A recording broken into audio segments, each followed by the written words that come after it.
She didn't fade out. She stopped. At the exact moment, the world wanted more. Brigitte Bardot was at the height of her fame, recognized everywhere, desired constantly. The image was working, the attention was endless. And from the outside, there was no reason to leave. That's what made it confusing. A single continuous shot, 1956. The camera follows her, Brigitte Bardot, moving through the crowd outside the Palais des Festivals.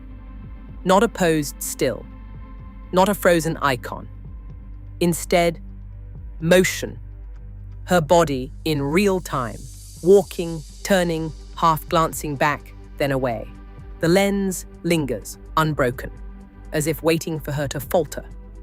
But she does not. Roger Vadim's directive, written in a studio memo that spring, said, "Let her rhythm dictate the frame. Do not let the world see her as she is." The effect is immediate. The long take does not flatter, it exposes. Each step is both invitation and escape. The crowd presses in, the camera refuses to look away. Bardot's image is no longer hers alone. It is being fixed, captured, multiplied, set in motion for others to possess.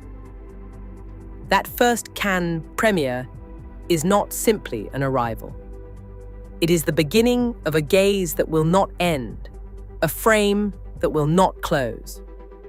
The machinery of desire has found its subject, and it will not let go. Every week, another cover. Paris Match, her face, her body, her glance, serialized for mass consumption.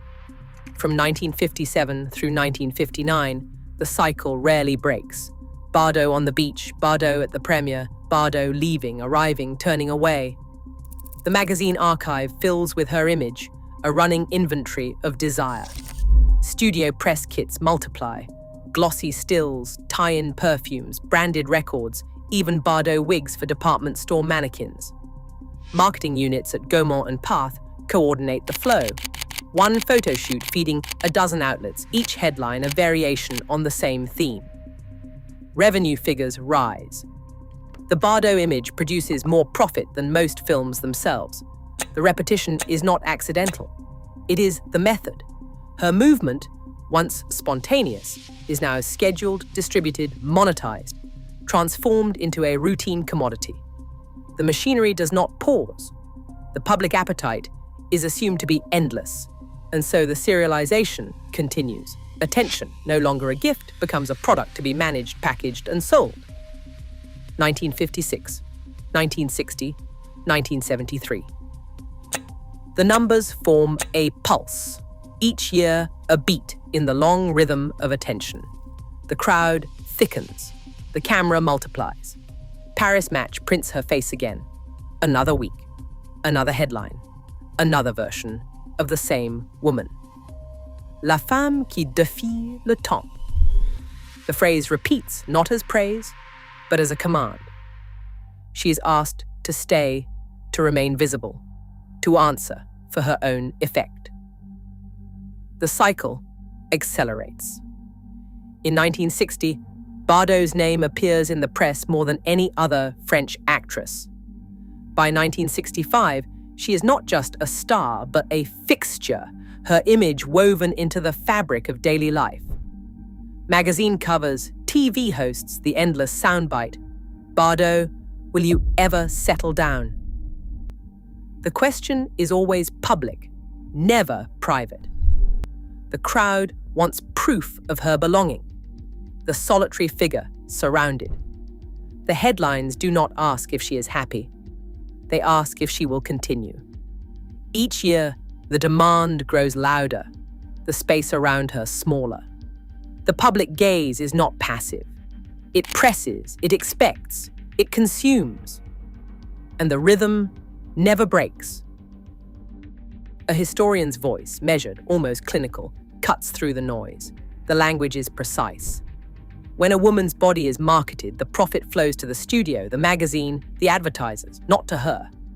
Ownership, in this economy, is never personal. It is collective.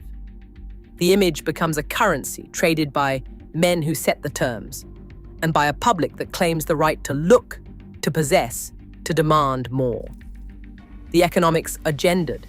Value is drawn out through a gaze that turns a person into an object, a subject into a product. Bardot's fame was not just hers. It was a product sold by the press, owned by everyone but her. Perpetual availability was the price of entry. There is no contract for escape, only contracts for use.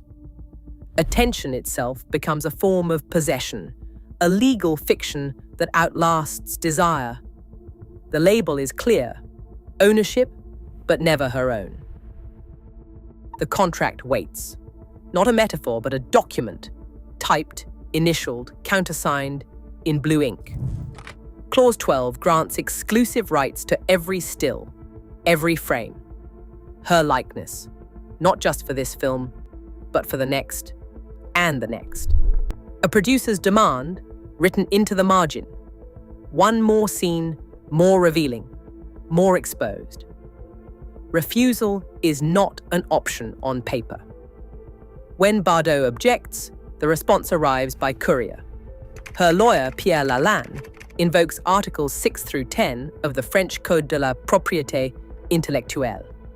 Moral rights, the right to say no, the right to withdraw her image from circulation. The studio files a dispute. The letter sits in the archive, a record of a woman trying to reclaim what contracts had already sold. Ownership, reduced to a signature. Control, measured in clauses and threats. The price of saying no is printed in the fine print. A line from her diary reads, "I protect what is mine, my life, my child." Years later, she calls her decision a quiet surrender to myself. Not a defeat, an act of preservation. The walkaway is real, captured in a single, unbroken shot. Bardot moving through the lobby, no entourage, no backward glance. The world waits for her to turn, to explain, to stay. She keeps walking. The boundary is drawn not in words, but in motion. The refusal is the final image. Her back receding untouched by the crowd. Control at last is not granted. It is taken. In a world that still trades visibility for selfhood, refusal remains unsettling. Even now, the boundary she drew unsettles us more than any scandal could. Some exits echo louder than applause.